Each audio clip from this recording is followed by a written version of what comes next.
Welcome to another edition of Who's Better Baseball, maybe Who's Better Baseball After Dark late night stream tonight for myself and Patrick. And a big day for Just Baseball Media here. Our power rankings came out today.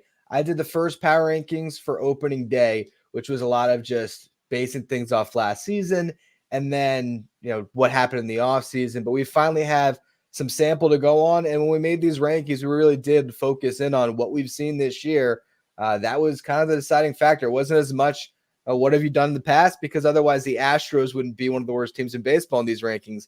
But here they are. So we're going to go through some of the close-knit teams that are in the same division as we talk about who's better. But first, how's baseball been for you? I know crazy Rockies game that you wanted to discuss here to open up the show. Yeah, both of us had to deal with some pretty difficult losses. Mets, we'll get into what that looked like. Rockies on Tuesday night, one's way more relevant than the other. But yes, curious, who had a worse loss to start their week? For the Rockies, they were up 5-0. They started the game, 5 runs in the top of the first. In fact, they had trailed every single game throughout the start of this season, 28 consecutive games, tied a record to start a year for trailing with the 1910 St. Louis Browns. Got all the way to the bottom of the ninth. Ryan Feltner pitched into the ninth, had a complete game shutout on the line. He ends up giving up 3 runs. Bullpen blows the save. Marlins score 5 in the bottom of the ninth, and they win it with a walk-off, 7-6. And Rockies fans, Rockies community, the team, the players, absolutely gutted. 29 consecutive games that they have trailed. They lost again Wednesday night, and so they haven't won a series. They haven't won 2 games in a row all year long. But being up 5-0 with 3 outs remaining and losing that game to try to build some momentum against the team that had the worst record in the National League and losing, that's really bad. Ryan, can you beat that? Can the Mets beat that? I don't know. I think if I was to say in a vacuum that the Mets are up 5-0 and they blew a game, I'd be more upset than I am after tonight. So I would say that's probably a worse loss, but still, you also get frustrated when a game is kind of taken out of the hands of the players as the umpires made a call. I went to review for those who didn't see the Mets game. 9th inning, Mets trailing 1-0. Shota Imanaga, unbelievable tonight. I mean, man, he really carved up the Mets, 7 scoreless innings. And Pete Alonso trying to tag up from third on a fly ball, dives into home. His hand comes up, comes back down. The ruling on the field was that he was out. The replay review, kind of inconclusive. They say the call stands. Carlos Mendoza felt like the catcher was blocking the plate because he was standing on the plate, but Pete had some room to get his hand in there. Just a frustrating 1-0 loss, but I think when you look at a game like that, and I'll be analyzing it later on Locked On Mets, you say, well, you got to score before the 9th inning with 2 outs. You can't be too upset on that one play not going your way. So the Mets got to figure some things out offensively, but still a frustrating loss all in the same. So much for home field advantage. That game was at Citi Field. You would have thought there would be a slight bit of intimidation by the umpire crew who had just seen the entire ballpark chow down 44,000, maybe it was more like 40,000 hot dogs that they had eaten on Tuesday night, and 4,000 they actually just threw around. But still, no home field advantage for the Mets tonight. No. Maybe if it was literally on dollar wiener night, maybe they would have gotten the call. Maybe the energy that was in the ballpark would have gone the Mets' way there. But let's get into these power rankings. We spent a lot of time on these. Some beautiful graphics that will cut off our faces in a second here, but we want to show them to you so you guys can all look at the top 30 teams in baseball. First, we broke them up in sections of 10, and so we got the top 10 teams and the game right now. No surprise at the top with the Braves. Cleveland Guardians with a massive jump from 16 to 2. Yankees from 9 to 3. Phillies up there, number 4. One of the things that I noted when I wrote the article was that we would have expected the top 6 teams to include the Braves, the Yankees, the Phillies, the Dodgers, the Orioles, but would not have expected Yankees and Phillies over Dodgers and Orioles. Granted, we're early in the year. A lot can change. The one I want to talk about, though, is 7 and 8. 2 teams that are going to match up later this week, the Cubs and the Brewers. So that's going to be our first talking point here off our power rankings. Who's better, the Cubs or the Brewers? What do you got? What's your gut reaction? We had the Cubs ahead of the Brewers in the rankings, but do you agree with us? Are the Cubs the better team right now? Certainly after the momentum that they built on Wednesday night in Queens, I'd probably have to give that edge to the Cubs. Now, unfortunately, we're not going to see Shota Imanaga, as you said. We're not going to see Freddie Peralta. We are going to have a great matchup of relief pitchers, Keegan Thompson and Brian Hudson, two guys combined with 20 innings and giving up like one run the entire season. So the pitching matchups, I think, lack a little bit of luster. But again, head to head, I don't know how the Brewers are doing this. Let's face it. Like you look at their roster right now, and it's so much about players that are on the IL, from Wade Miley to DL Hall, Jacob Junis, who was a nice little pickup in free agency during the offseason, Devin Williams, Christian Yelich, Garrett Mitchell, and yet they are hanging right there. So I think that bodes well for them to get these contributions from their players, but the Cubs are doing it right now. The starting pitching is continuing to roll along after a rough start through the first 3-4 weeks of the season. So I would have to give the edge right now to the Cubs. And this series is going to be played in Chicago, where the Cubs have been on the road a lot. They're 10-3 in their 13 games at home. So I think they're the better team, and I think they're going to come out better this weekend in the Cubs-Brewers matchup. You know, when we started this season, I ranked the Cubs as the best team in the Central, and they still remain the best team in the Central from our latest update. I do believe that the Cubs are the better team because ultimately, as we get deeper into the season, I just trust the pitching. I mean, they're doing all this without Justin Steele. When you get Justin Steele back on top of Shota Imanaga, what they've got from Javier Assad, like they have a really good rotation. Even Jamison Tyone had a great game, the other night battling Luis Severino. But the Brewers are this interesting team where I counted them out. I mean, if you look on that graphic again, how many they jumped 13 slots. So I had them in the bottom 10 teams going into the season because I was like, all right, Corbin Burns is out, Brandon Woodruff is hurt, Devin Williams is out. They don't have enough pitching. And somehow they're doing it. And you look at just this lineup, William Contreras, we've talked about on this show, great start to the season. Willie Adames bouncing back in a big way. Bryce Terang, 14 stolen bases. Is that leading the league? I think it might be. Blake Perkins with a 130 WRC plus. Reese Hoskins, been a consistent run producer. Not to mention Joey Ortiz. They just have so many plus hitters on this team, and they play outstanding defense. I think that's helping them overcome their pitching a little bit. While I think the Cubs are ultimately the better team, the Brewers are going to hang around this year. I don't think that the Cubs are going to run away with this division. The Brewers are basically the Tampa Bay Rays of the NL Central or of the National League in general, right? Because they're doing it with guys you haven't heard of. Like let's face it, right? And we'll talk about some more guys in the second half of the show that have been surprises through the first month. But if you're looking at the top 12 players on their baseball reference page right now, you're not going to recognize a ton of faces. Jacob Koenig, Brian Hudson, Blake Perkins, Bryce Wilson. They also have contributions from a gentleman who we'll see in this series this weekend, Tobias Myers. He is the only Tobias in the history of baseball. So we're talking some unique guys. Hobie Milner, who's been passed around a little bit. Only Hobie in the history of baseball. They've got Abner Uribe, who just got suspended. Believe it or not, there's been two other Abners. You got a DL, only DL in the world. Yeah. A JB, you got a Jacob with a K, a Tiago with a Y. I don't know how they're doing it, Ryan.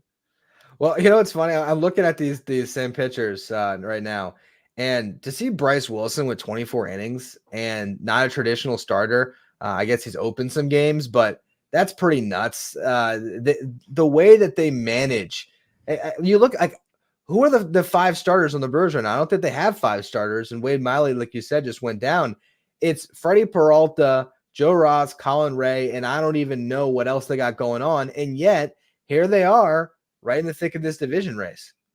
Yeah, it's an organizational thing, fitting guys in, picking up slack, right? They've got depth in the minor leagues.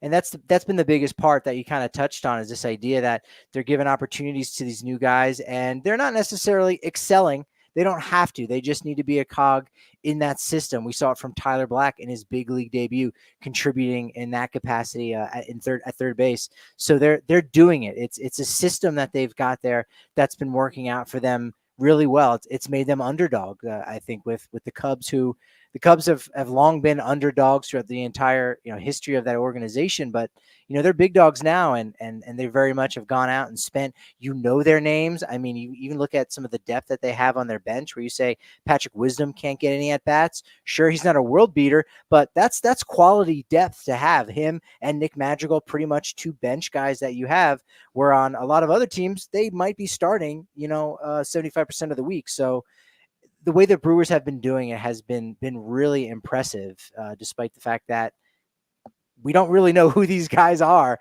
because they're just establishing themselves, because so many dudes are on the IL right now for them. Yeah, I think it'll be really fascinating to see if they can keep this up, if they can stay in this race all year. I'm done doubting them, is where I'm at with the Brewers.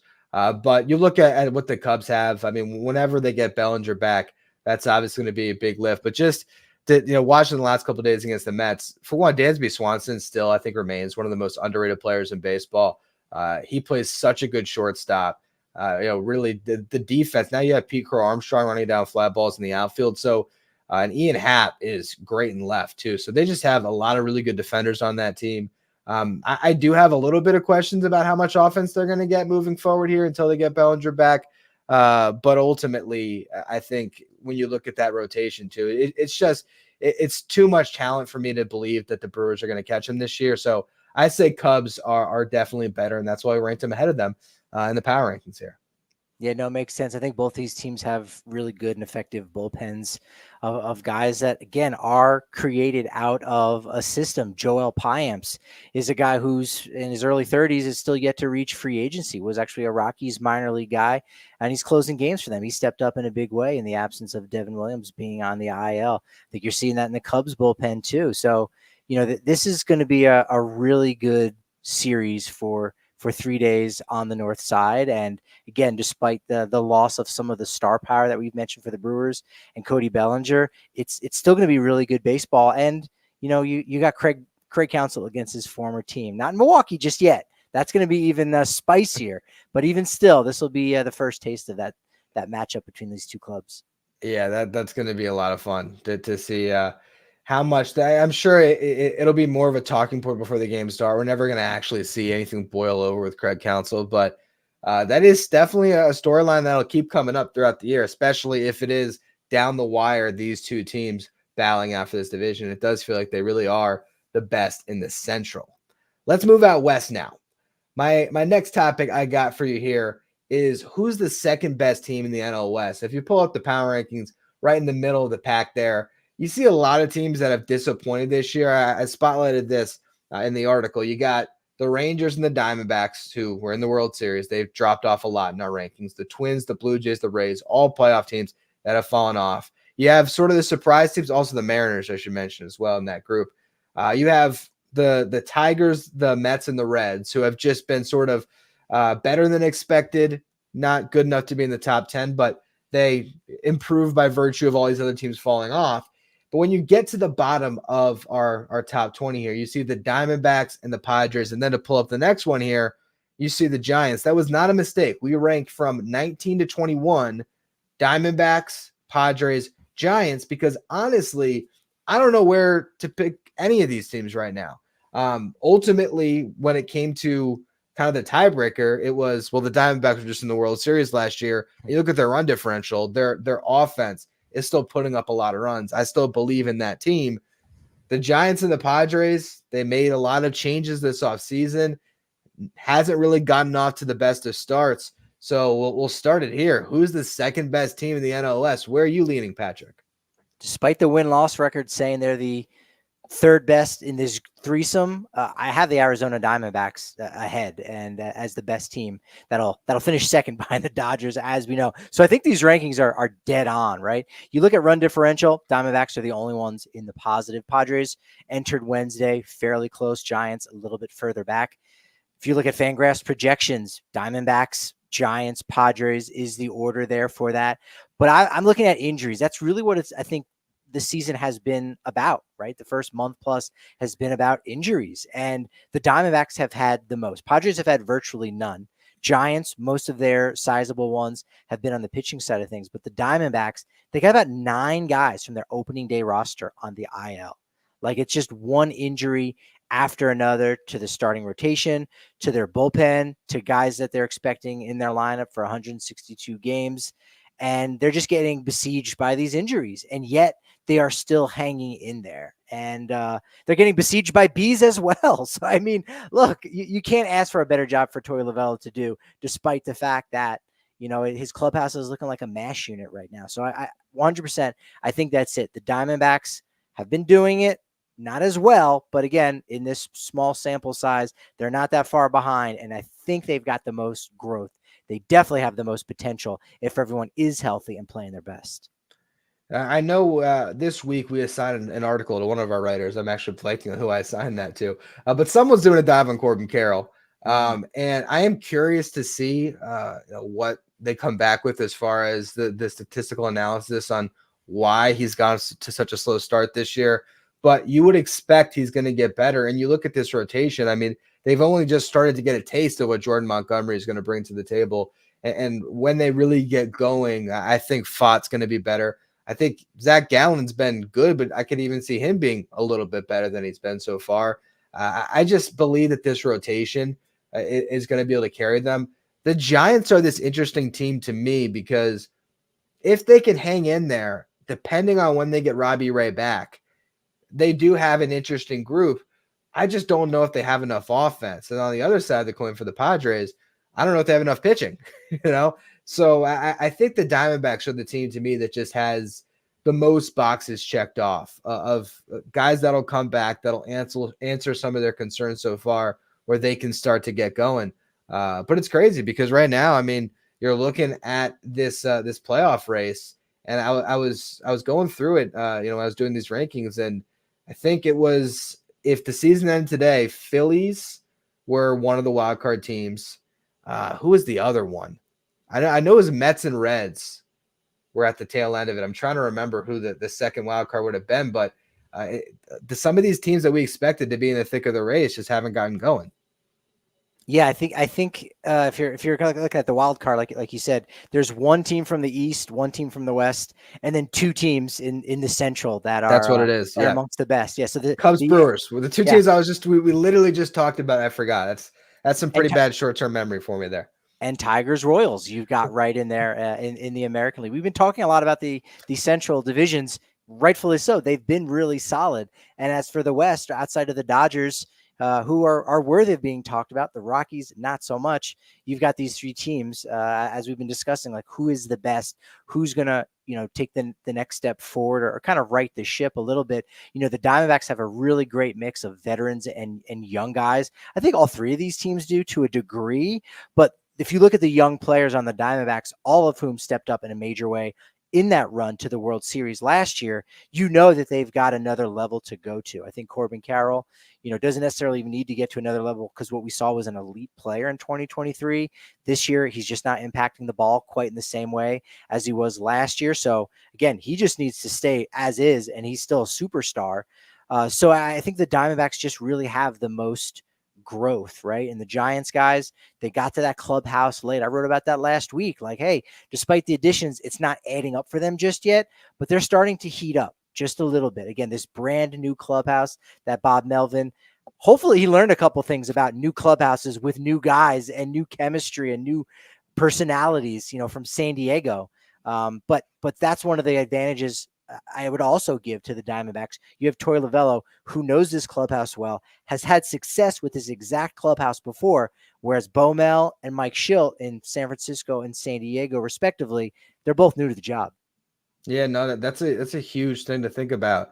And while some of those cores are the same, like there's a lot of the same guys in San Diego, there's a lot of the same guys in San Francisco, but they're not coming off a season that left a good taste in their mouth. The Diamondbacks, and they can fall back on, hey, we were just in the World Series. And while there is a World Series hangover, and maybe we're seeing that a bit with Arizona, history suggests that the team that loses the World Series typically can have a little more success coming off than the team that won the World Series. So I think the Diamondbacks are going to figure this thing out. They're going to get it together. Has Eduardo Rodriguez even pitched yet? I think he's been hurt, right? Yeah, he's shut down for a little while. I think I'm not going to say they tried to rush him back, But Torrey did say like, hey, we learned a couple things about this, and that's another aspect I think of the debate that we're having here about the second best team in the NL West. I got to cover a lot of the World Series from the Diamondbacks perspective last year, and it was a masterclass in managing. It was just a pleasure to see Torrey push the right buttons, sometimes in a more literal sense with his substitutions, and then a figurative sense behind the scenes, kind of working some of these young players and setting them up for success. And I think Torrey understands maybe better than the other two that this is going to be a long season. This is going to take all 162 games, similar to how we talked about, this time last week with the Houston Astros, where, all right, they've got an idea. They're not going to be sort of retooling and catching their breath in mid to late September like they've been in years past. It's going to take a grind, and I think that clubhouse is capable of doing that. I think the Diamondbacks are patient enough to be able to grind it out with all of these injuries. Schilt and Bob Melvin, I don't know how much of a luxury they're going to have doing that, again, with a roster that they are not as familiar with.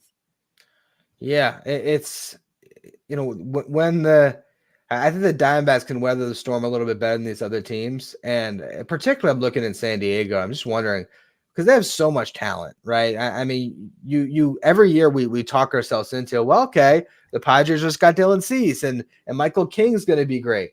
But something's been wrong there. And I'm looking at the stats for some of these guys, and Xander Bogaerts, a brutal start again for him.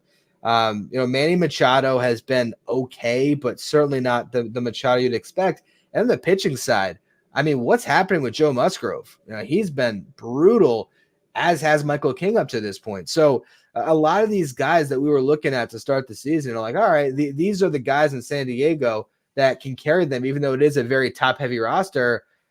They're just not getting the job done. And it's Jurickson Profar who's carrying the team right now offensively. It's a weird collection they got there in San Diego. Yes, that is never a good sign. No shade to Jurickson, Mr. Relevant, as he is now nicknamed, a guy who was frankly cut, is designated for assignment by the Rockies and then picked up by the Padres there. So, good for him, kind of having a bit of a resurgence. But you're right, not the guy that you were really expecting to carry this offense that's really deep, right? And an offense that needs to protect their young guy in Jackson Merrill, and that really hasn't been the case. So they got to be a little bit kinder to the babies on the roster. They still can be kind to the babies that they're having, with their significant other, Manny Machado. This is a paternity list reference. But nevertheless, he's back, and he needs to really start hitting again and really give this offense a jolt if they are going to make a run at being one of these wild card clubs. We already kind of established we both like the Diamondbacks as the second best team. So now let's close here. Who's the third best team? Who do you like more? You have to pick one of these two teams right now. Do you believe that the Padres or the Giants have a better chance to even finish the season above 500? Because I think one of these teams is going to be really bad ultimately. One of these teams is going to win like 75 games. That's just kind of how it's going to have to work out in this division. So which one do you believe to maybe be a just missed when it comes to the playoffs and be the third best team in this division? The team name that almost came out of my mouth first before I bit my tongue and reminded myself that I would never pick the Padres again after picking them to win the division has me answering the Giants are the third best team in the NL West. I can't do that again. I do like the Padres roster, but the only series this year that the Colorado Rockies did not lose was against the Padres. They split with the Padres. In fact, the Rockies needed a 6-run 8th inning on the getaway day on Thursday in order to force a non-series loss, right? So the Padres are struggling that way. And the Giants, I think, have a lot more talent on their roster. And they're in a similar boat to the Dodgers, where wait until you get to the second half, deep into the second half, late August, early September, when a lot of their dogs come back. Alex Cobb, Robbie Ray. Maybe by that point, Keaton Winn is injecting himself into the lineup. Do they need to pull back on some innings on Jordan Hicks? Well, now that's a great arm to have in the bullpen. So the Giants have a lot more of those options that you can look at and say, okay, there's going to be an influx of talent in the second half once everybody gets right. The Padres, are they going to be able to do do something at the trade deadline. Sure, something, but it can't be anything major because the prospect pool that they've got right now is really barren. So they're not going to get a boost from that. They're going to have to get good by the trade deadline to even justify a small addition. Whereas again, the Giants and the Diamondbacks, I think they can pace themselves a little bit, be more patient, and figure some things out. And they'll have until the end of September to possibly sneak their way into the postseason. Because if the Padres don't get right by the trade deadline, they are going to be that really bad team along with the Rockies in the NL West. I think you sold me because I also was probably leaning more Padres, but I think you sold me with what you said there. And ultimately, it actually kind of reminded me of a take I had last year with the Padres, which was just, I cannot believe they didn't sell last year. I can't believe I mean, they could have sold the Cy Young. They could have sold the best closer in baseball at the time, and they could have really helped for this season, next season, 2026. And I feel like it was a huge missed opportunity. And now I think they've plagued themselves to be perpetually just caught in the middle, where every year they're going to try to put some lipstick on a pig of a roster and try to figure out a way to get that team to connect and be good enough. And I think there's just something wrong there. So I agree with you. I think the Padres are, and although I think we had them ranked 20 instead of 21, regardless, I think the Padres are the worst of these three. That's such a great point too. Just to get to that about the trade deadline too, because this is a conversation I have a lot with people when talking about the Rockies when it comes to giving a guy a qualifying offer and taking a draft pick and saying, well, the prospects that were out there and that were available to us, we don't like as good. Think about it like this: had they traded Soto or Snell earlier or gotten their compensation back sooner, they would have been able to utilize that a lot quicker, right? Because the Snell qualifying offer, they don't have that yet. That's just dangled out there. They're waiting to get that in the draft in July. So that is an asset they can't even trade to try to entice another team to improve their roster and get somebody via a deal. So that's shooting themselves in their own foot at letting an expiring asset. Now, granted, they do draft well, they do develop well, and they do trade from that prospect pool really well. But you have one less asset now because you're waiting for the draft. Whereas had you gotten a prospect, not only could it have possibly impacted your roster right now, but it could have given you a chip a little bit sooner to be a little bit more aggressive and active ahead of the trade deadline, ahead of the draft this summer. A lot of people give AJ Preller a ton of credit for the second Soto trade, what they got back, for his ability to scout, to draft, to develop, and they have done an amazing job replenishing that farm system. But I think it's another article we have in the works at Just Baseball. Look at that trade from the Nationals' perspective right now. CJ Abrams in the middle of a breakout, Mackenzie Gore, a solid piece in that rotation. The Padres could certainly use a Gore in their rotation right now. James Wood near a call up. That's a trade that is going to look pretty ugly because ultimately, I mean, we'll see. By extension, they have Dylan Cease here for a couple of years from all of this maneuvering. But I'd be very surprised if the Padres make out on the better end of all of those Juan Soto transactions. And again, they're just in a weird spot. But here's what I want to tell you, Patrick. It's been, I don't know, a month or so doing this show together. And I finally have worked in a Colorado Rockies topic for you. And it's one that you're going to love here. How many teams will lose over 100 games this year? Let's look at the power rankings. What? This is for me? Wait, is this a punishment? Wait, what's happening right now? I got you a Rockies topic. We're talking Rockies. It's going to be great. So look, we actually made a late change originally. Actually, you know what? This graphic, now I'm looking at it, it is wrong. Because the Angels we had at 27. This was prior to a last minute change last night. So if you're watching this, just change that in your mind. We had the Angels at 27 because they lost Mike Trout. Horrible news on that front. But the Nationals, the Athletics, I don't know if they're in this conversation anymore. It's more White Sox, Angels, Marlins, Rockies. But we could still let's talk A's, Nationals first, and then we'll get into the other four. Do you think either the A's or the Nationals may end up losing 100 games because they've gotten off to pretty good starts where they're not far from 500? The Nationals might actually be 500 right now. Yeah, when I sat down to to think about this in my head here when you asked me. I thought about the standings, and the Nationals didn't come up because, look, they're playing really great right now. But if you look at some of the additions that they made during the offseason, 1-year deals for veteran types that that when they're out of it, and as they should be, and they could still be, relevant, they could still be around 500. They got to be smart about it.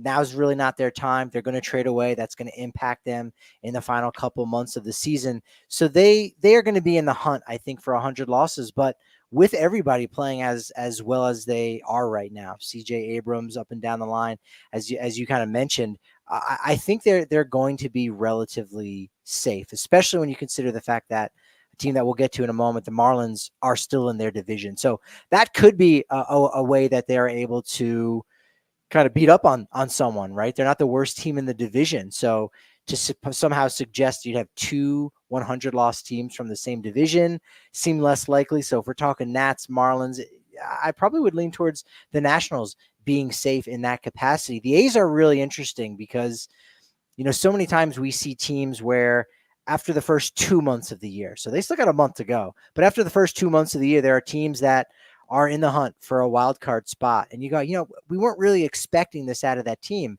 And all of a sudden they are that team because they've proven it for 2 months. And I think the reverse can be true. If you're really bad for 2 months, this pretty much is the team that you are. So we've got about 3.5, 4 more weeks of Oakland, playing somewhat relevant baseball. I think in that division, it's the same debate as the National League East. Is it going to be the Angels or is it going to be the A's? I kind of tend to think, the A's are going to do the Cleveland Indians thing from Major League. They're not going to make the postseason. No, they're not going to do that. They're not going to employ someone with a prison record. They're not going to do that. But I think they are going to be a little bit more interesting, despite the fact that, again, like the Brewers, the talent on the roster is a little bit unknown. We're starting to unearth a little bit more about these players. We talked about Mason Miller over the weekend.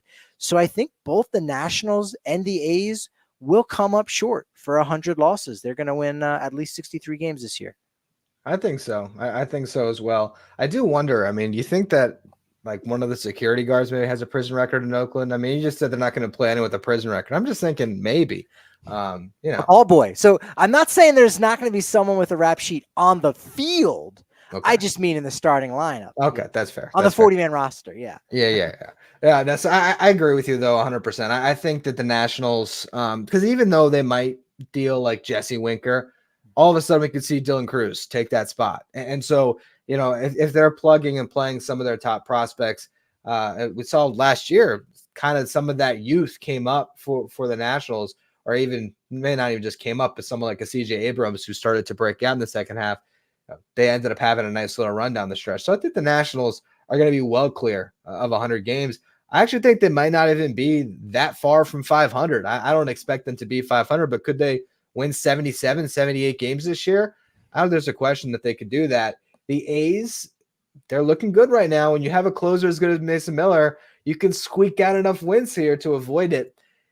The Angels, now that they lose Trout, and Trout was the only thing they had going for him, really. Man, as much as people wanted to talk up the Ron Washington hire, and it's great that he's got a gig again, I don't think he can do anything when it comes to the talent that's on that roster. I think they're in danger of being a 100-loss team. I really do. Yeah, I think they have enough pitching, to be honest. I think they do. They've got a fairly solid rotation, and I think Ron Washington is kind of the perfect skipper for this situation, where I think he can just will them to 63 plus wins. He called the second team meeting to look. He's gonna get in some asses. You know what? He just is like that. That's a baseball terminology for any kids listening at home. But that, he's gonna will that to happen. And look, I've got a strong base in the Colorado Rockies, for better or worse. So I have to bring up 1993. They were an expansion club, and they did not have a good roster. And Don Baylor, as their first manager, again, willed them to a 65 win season. That they didn't lose 100 games. They won even more than 65. But nevertheless, I think there's a possibility that you can do that, knowing like what's at stake. You're developing, but you're also saying, hey, we got to try to win some of these games when we get the opportunity to. So I think the Angels are going to be okay, based on, the fact that, their owner doesn't like to lose, right? Is trying to at least pretend to be relevant. And they're not going to be this year, especially with Mike Trout out, as you mentioned. But I think they're still going to avoid 100 losses. A random thought that came into my head when you were talking about the Angels there is I think they're so lucky that you can't, well, I guess you can now, but for the most part, you can't trade draft picks, because Oh, God. I'm thinking about like an NBA team or an NFL where the way they were managed the last couple of years, they wouldn't have any benefit from losing right now because they would have traded all their picks. At least they have their pick. So if and when I think they're going to be in the running for some lottery balls to get the number one overall pick this year, because hey, they might lose 95 instead of 100, but they're going to lose a lot of baseball games. At least there's some benefit to it. I would say that of Marlins, White Sox, Rockies, the Angels are the team that I think has the best chance to avoid the 100-loss fate. The other three, though, I think we're heading very much towards 100 losses. The Marlins are a playoff team, though. So to go from a playoff team to 100 losses, you wouldn't expect it. But, man, it is some ugly baseball in Miami. A lot of mental mistakes. They know their manager's out the door after this year. That's been pretty much made clear. I think they're going to lose. They're going to keep on losing, and it's going to be a brutal season for the Marlins. That's such a huge piece. You hit the nail on the head with Skip Schumacher, where, look, they're a team and they're gonna act like a team, but I think they're gonna have a greater propensity to act as individuals because, hey, we don't know what's gonna happen next year. So I am gonna kind of do my own thing. And look, one of their leaders, if you will, for better or worse, or maybe in the loosest sense of the term, is Jazz Chisholm, and he's an individual. We know that. So that's somebody in that clubhouse that, again, in the right clubhouse might be great for, but in this one, I think you have that tendency to say, man, it could be really bad, could get really ugly. We know that they've had a ton of injuries, right? So that's certainly not helping things at all. And they continue to keep coming, it seems like. So, that's going to be a challenge for them. Should they get right? And look, they're getting right now. Between the Marlins and Rockies, both those teams hadn't won a series all year. Neither team had won 2 games in a row. The Marlins have now won 2 games in a row, and they've now won their first series because they're playing the Colorado Rockies. So, maybe this helps propel them just a little bit after that really rough start. And then we start to look at, maybe one of the Nationals or the Marlins end up losing 100 games. But right now, it's still adding up to the Marlins being that one team in the NL East that's going to hit the century mark. And the thing about the Marlins, too, is they don't have the top prospects that can come up. I mean, there's some arms like Max Mayer's now back down in the minor leagues, and he can come up and he can provide a lift at some point. But, they don't have guys that are going to come in to fill those spots when guys are inevitably moved. And they're going to move guys. Peter Bendix is going to sell everything he can at this deadline because he's clearly been given the green light to look at this as a long-term project. I mean, they are starting from the bottom. And in 5 years, maybe Peter Bendix looks like a genius. But right now, it's going to be a fire sale, which also makes it tougher on these guys if I gotta play my best brand of baseball for the first half so I can just get myself out of this horrible situation. That's not a great way to show up to the ballpark every day thinking about just improving your own personal stats, like you said, playing as an individual. So yeah, I think it's gonna continue to be bad. And then the little pieces that have done well, they're gonna be out the door come August 1st. What's interesting, because with what you're saying about Peter Bendix, and yeah, you're right. You gotta trade some of these pieces off. They've got so many young players. They don't have a ton of expiring contracts.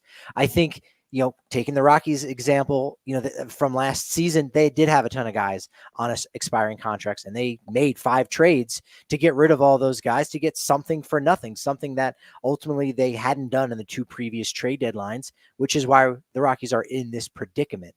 But nevertheless, if you're going to the ballpark and look, Randall Grichuk's going to probably end up getting dealt, so I'm going to be okay here. It's going to create room for me as one of the younger guys, or Moustakas. CJ Crone, Brad Hand, Pierce Johnson, those guys are the ones that are going to fall on the sword, for lack of a better term. They're going to get traded away. But when it's a clubhouse of similar dudes trying to establish themselves, hey, man, you could go or I could go. I don't know. I'm not safe. I'm still trying to establish myself. I'm still trying to be a big leaguer. I'm still trying to find my way.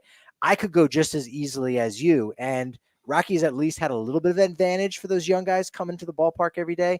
The Marlins definitely do not. Yeah, no, and it's just a really tough spot for all those guys, and they do have talented players. I mean, Luis Rise, Jake Berger, Josh Bell, those are the guys that I think might get moved. But if you're seeing like some really lackadaisical play from their younger guys who are trying to establish themselves, it's just not a team that has the messaging right now that seems to be pushing them towards fighting each and every day the way they did last year, where they were this scrappy, fun team with a lot of the same dudes. So I think they're going to lose 100. Now let's get to the other two. We'll go to your Rockies here. Can they avoid it? Can they avoid 2 in a row? Because they lost 100 last year, right? Yeah. They had never lost 100 games before in franchise history. I think the Angels are the only team now remaining that has never hit the century mark. And that was something that Colorado and their owner, Dick Monfort, was really proud of and was somewhat of a saving grace to look and say, well, the team's never won. The NL West still hasn't. And it's only made 5 postseason appearances in 30-plus campaigns, but they never lost 100 games. There's a lot of almost whataboutism in Denver when it comes to the Rockies, usually by their front office of there's always somebody that's in a worse predicament than them. And so as long as they're number 29, things aren't that bad. And they're 29 again, but they're very much number 30, right? Last year was their first year actually finishing dead last in the National League. And they're on pace right now to lose 124 games. They're not going to lose that many. They'll win more than 38, probably. But going back-to-back seasons, losing 100-plus games, keep laughing. Look, I say this. I'm sorry. It's just when you say that pace, it's crazy. They're not even on pace to win 40 games. That's nuts. Ryan, they've won 4. They've lost 4 games in a row against teams who had a winning percentage under 300. Right? The Astros, it's hard to do, looked awful. They won 2 in Mexico City, destroyed the Rockies. They're playing in a ballpark with a higher elevation than Coors Field, and they can only manage 6 runs, 1 home run. They struck out 25 times. That's an area where they were really looking to try to make major improvements, and yet they finished April with the worst strikeout percentage in the history of their franchise after 1 month. So there's a lot of things going wrong, and they, similar to the Marlins, don't have any depth in the upper levels of the minors. They've got some double-A guys. They did just call up Jordan Beck, who did get 2 hits in his major league debut, something only 22 Rockies had ever done before. So that's an injection of life. But in general, they everything's going wrong for them. But it's also going to plan. This was sort of what they had expected. They didn't make many moves during the offseason. Sure, they got a little bit unlucky last year with the Tommy John injuries to Antonio Senzatella and Germán Marquez. But you had, again, an entire offseason to try to work around those guys. They've got about $75 million right now on the injured list between those 2 players and Chris Bryant and Kyle Freeland and Daniel Bard, who they paid $19 million to when they should have traded him at the 2022 deadline when his stock was incredibly high.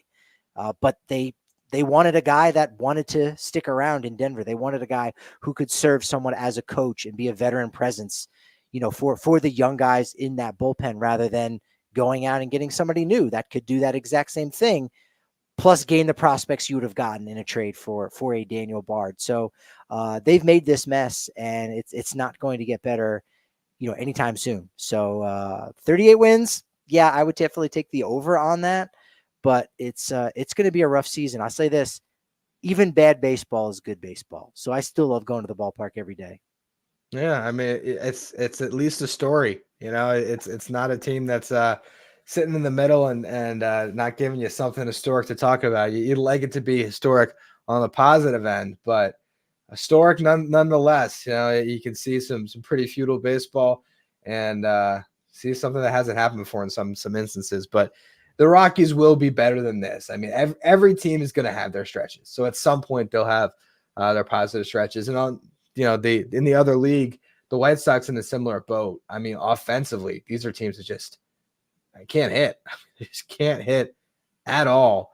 I think Chicago at least has the farm system that might start to supplement them. I don't think it's going to get them to 63 wins. But if we see Colson Montgomery come up, they have some exciting pitching prospects we've already seen start to make their way up. So I think Chicago White Sox fans are at least sort of happy with the franchise's direction, because I know we have a couple on the staff that are happy with the process and all the trades that were made to rebuild the farm, and they're watching a lot more minor league baseball than Major League Baseball this year.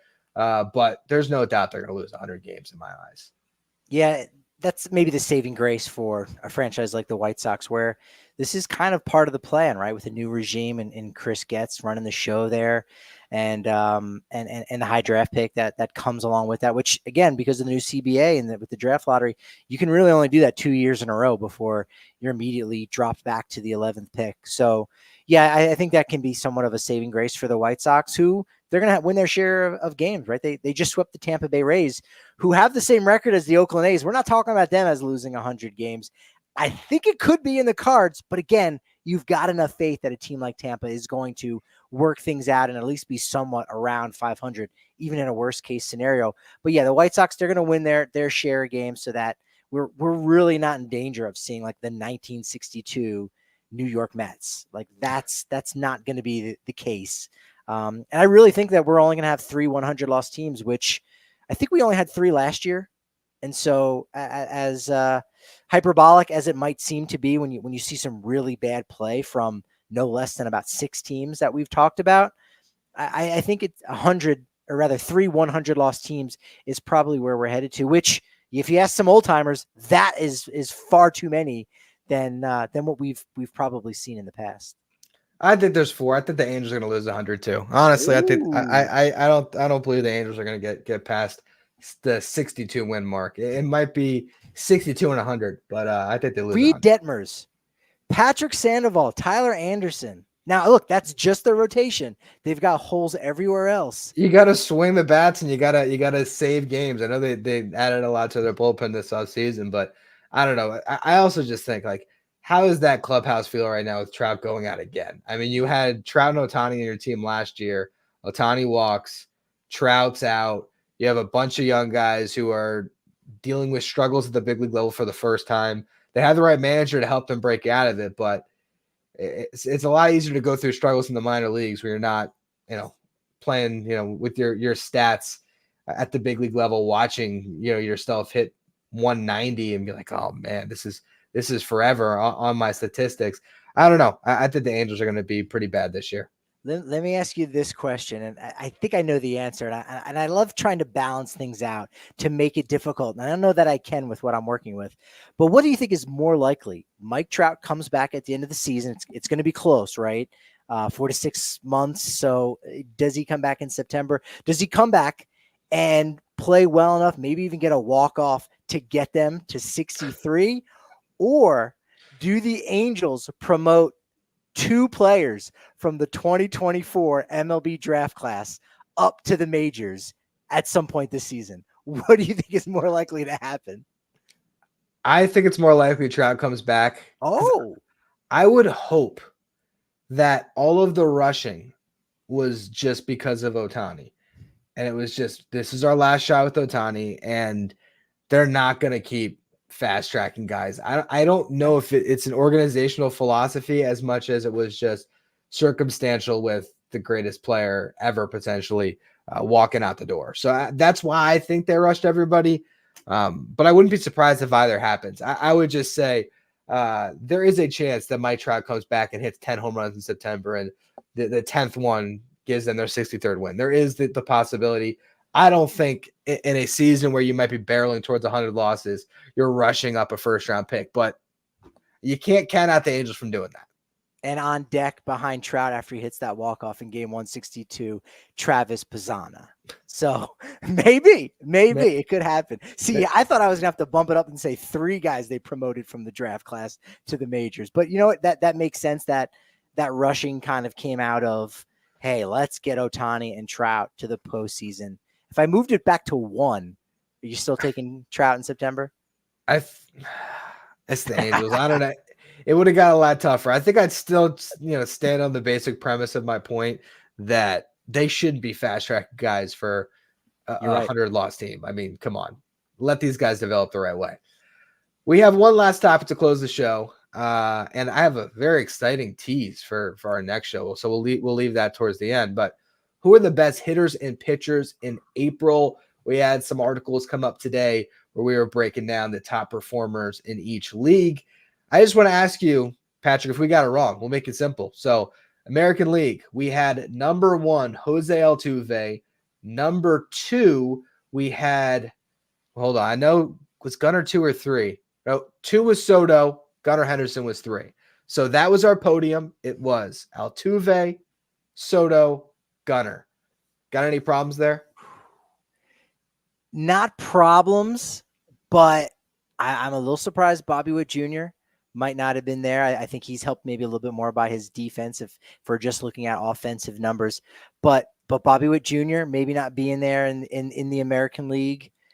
Small surprise. But I think you guys nailed it right there. I'm glad that Altuve is getting the love. He's under 10 RBI, believe it or not, which is kind of wild to think about. That's yes, but he's crushing in every other. Not his fault. Not his fault. Right. Yeah. So that I think that one was easier for us to come to a consensus on. The National League, we went Mookie Betts, goals. Easy. Okay. No debates. His value is nearly twice as much as almost every player, right? He's like, I think 3.1 wins above replacement in Baseball Reference, 2.8 in FWAR. And you've got like a couple guys in the mid ones and some that even get to 2. So yeah, he's the easiest pick of them all. Yeah. He was the slam dunk. We had to do it. I believe, if I'm not mistaken, we had Marcell Ozuna 2. Ooh, okay. And then Alec Boehm 3 on that list. And I mean, look, I don't think anyone likes to give Marcell Ozuna some shine, but at a certain point, we have to just put everything that comes with Ozuna aside and say, the dude rakes. I mean, 30 plus RBIs. He's hitting well over 300. I mean, he is just on a tear for the Braves. And when you have the lineup that they have with Acuna not even hitting yet, but when you have Olsen and Riley and all those guys that are great, and then you have Ozuna hitting the way he is, it just makes the Braves pretty much unbeatable. But Alec Boehm, I think he's hitting like 500 over the last 2 weeks. So Alec Boehm, if we were doing mid-April to the end of the month, he might have been number 1 on our list. Yeah, that's why you got to read the article over on justbaseball.com. I do need to know what the conversation was because I haven't got a chance to read the article yet. Where did Eleanor Roosevelt de la Cruz factor in this conversation? Because just off the metal stands. Just off the metal. Same thing with Bobby Witt. They were honorable mentions, as was Colton Cowser. I think we had 2 honorable mentions or just off the metal stands for this article. It was Cowser and Witt, I believe. Actually, you know what? Actually, I don't think Witt was off the metal stand because we had to mention Tyler O'Neill. Sure. Early topic on who's better this year. But Tyler O'Neill, for him, it was simply just playing time. Little injury, made the sample size a little too small. But he's certainly, his rate based stats as far as what he's doing WRC plus wise would have been on the medal stand. So Witt, because we were just focused on hitting, I think that's where Witt kind of fell off of it. And then Ellie, the stolen bases are pretty impressive, but ultimately, I guess we lean more towards the pure hitting, and that's where he was just off for us. Yeah, if you're talking about best hitter in the Royals lineup right now, I just wrote about Salvador Perez and his Hall of Fame case. I mean, the dude leads going into Wednesday, leads the American League in RBI. Like he's been the force for the middle of that Royals lineup. So Salvador Perez, honorable mention to him. Now, have you heard of this new young up and comer on the West Coast by the name of Shohei Ohtani? He's playing pretty well. We got to keep our eye on him, I think. Yes, he did. And I'll be completely honest too. Part of this is we're making graphics, and you don't want to have 2 guys from the same team on the graphic. We could have put Betts and Ohtani on there, but come on, that's not going to play on social. We want Graphic Gate. Dodgers Twitter is going to blow up when they hear about Graphics Gate. Man. If it's overwhelming, we'll add a second player on the medal stand, like it was in the National League. That's a transition for the pitchers. We had Ranger Suarez and Zach Wheeler. I believe gold and silver, if I'm not mistaken, because those guys have just been money this year. I think Jordan Hicks rounded out the stand for us. Great numbers from Jordan Hicks. But Ranger Suarez got gold because he's 5-0 this month, or last month, I should say. 1.32 ERA. He's been unbelievable. Yeah, no, he's been great. He's been the dude for them in such a big way. It's great to see him kind of take this next step forward. He had been doing it pretty much in the last couple of postseasons. So this is really his time to shine. And so doing it from the left-hand side for the Phils, I'm sure, Zach Wheeler will be very happy when he hears about that. Some nice healthy competition in the clubhouse. And so, yeah, if you're just looking at the success over the first month, you got to give that to Ranger Suarez, and I'm glad that was the case. But if you're saying, hey, has anyone actually been better than Zach Wheeler? No, but those are different conversations, and I think you got it right with Suarez 1 and Wheeler 2. And I was wrong. I'm looking at the article right now. I forgot.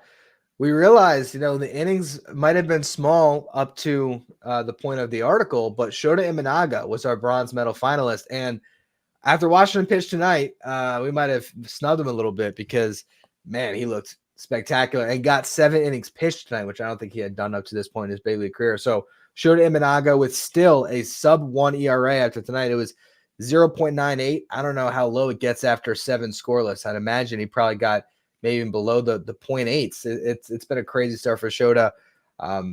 Definitely in the mix. I mean, it might turn into one of those Corbin Burns, Zach Wheeler, Cy Young races this year if Shota is maybe a little low on the innings count, but the ERA could just be overwhelming for him. I think he's the early favorite for Rookie of the Year as well. Yeah, I think the conversation when it comes to Cy Young Award is going to change a little bit, specifically because of, as you pointed out, the Burns Wheeler year and just how valuable it is to have a starter be able to go deep in games. And so I think that is going to push some of those guys like a Zach Wheeler ahead in the conversation, especially if it comes down to some kind of tiebreaker. So I love looking at fielding independent pitching statistics, right? XFIP, to say, all right, well, how much luck maybe is this guy getting? Suarez still really good. Like the independent pitching stats are still really good for guys like Suarez and Imanaga, but they're stranding runners on base, right? And you say that's not going to happen all year long, but even still, they've been really good. So those are some of those figures to look at, and especially if you're playing in fantasy leagues, do you want to trade while the stock is high for a guy like that when, they're still a front runner for the Cy Young Award and they're still going to be really good, but are they going to be sub-1 ERA winning almost every single start? Surely not. Yeah, it's tough. It's tough to try to play that game in fantasy. When do you, sell high, buy low? We're also doing those articles of Just Baseball as well throughout every week of the fantasy season. But yeah, Imanaga is one that you'd hold on to. I think Suarez, that's interesting. He's not going to go 5-0 like you said. He's had some track record. Wheeler's a guy you just hold on to, no doubt about it. So lot of fun to monitor these guys when the sample size can be so eye popping, and that's where we go to for the American League, and that's a spot that I don't know if we'll always see Tanner Houck atop the league, but he was for this month. We had Houck with the gold medal when it came to the pitching side of things. We had Tarek Skubal with the silver, and Jose Barrios got bronze. I know that the predictive stats on Barrios probably point to him not holding on to this level of performance, but it's hard to ignore a 1.23 ERA over a lot of innings too. Yeah, I'm surprised you didn't, really push hard for our Central guys, since this is now an AL and NL Central podcast. But Cole Reagans, I mean, again, we love our Royals. We love our Tigers. Glad Tarek Skubal's on the podium there. But yeah, Cole Reagans has been fantastic for the Royals. There's been a lot of surprises when you break down the American League starters. I mean, really, we're only talking about Zach Wheeler in the NL as being one of those guys. You're not totally shocked that Shota Imanaga's there, but Wheeler at least has that track record. In the American League, it's some more obscure guys or new guys on the scene. Skubal, of course, came out with a force last year. We know Jose Barrios has had that in him in the past. Now he's kind of putting all those things together as the Blue Jays ace stepping up where Kevin Gausman has been having some issues. So yeah, the American League has been really interesting to see, especially with so many of the injuries and so many of the top starters either still being on the shelf. If you're looking at Max Scherzer, going to the other league in terms of a Jordan Montgomery, Garrett Cole also on the shelf. So a lot of new blood, and it's good to see some new faces. Again, that was another one of those topics we had early on in the year. Who's going to step up? Who are going to be the new dudes that inject themselves in that Cy Young Award conversation? Yeah, no, I mean, there's a lot of great pitching in the American League. I mean, Seth Lugo, Ronel Blanco. We had a lot of guys that we were kind of kicking around. Cutter Crawford, even. I mean, his numbers are right there. Ultimately, with Houck, a little more innings pitched, a little more strikeouts, and just kind of the eye test of what we've seen. Having that complete game that he had with less than 100 pitches, that was really a final kind of note that allowed us to say, you know what, we'll put Houck number one on this list. But it's going to be a fun race in the American League Cy Young for sure. I mentioned a tease, though. Okay, I had a topic that I wanted to talk about today, but we had so much going up on the site when it came to the written content. And please check out the power rankings, the player of the month in the American League, the National League. Really great articles. On Sunday, you and I are going to draft the top 10 MLB shortstops under 25. We're each going to get a team of 5 shortstops. We're going to go back and forth, and we're going to have to try to rank the best shortstops in baseball that are under 25 because the list is growing. There's a lot of exciting names. We've talked about Gunnar and Witt. We mentioned Ellie De La Cruz today, Anthony Volpe, CJ Abrams, and a lot more. It's going to be a lot of fun when we get past those 5 and we get a little bit further down. But that's coming up on Sunday. We'll be back for another live edition of Who's Better Baseball. And it'll be a lot of fun to talk about that and all the other great action we see to close out this week here. You can find us wherever you get your podcast. Find our YouTube channel. Subscribe there. Having all of our different topics broken up into individual videos. So we appreciate all the support there. On Twitter, where we at? Or X, Patrick? Yeah, at Who's Better BB. Who's Better BB, and we will be back live on Sunday talking about some young shortstops in the game.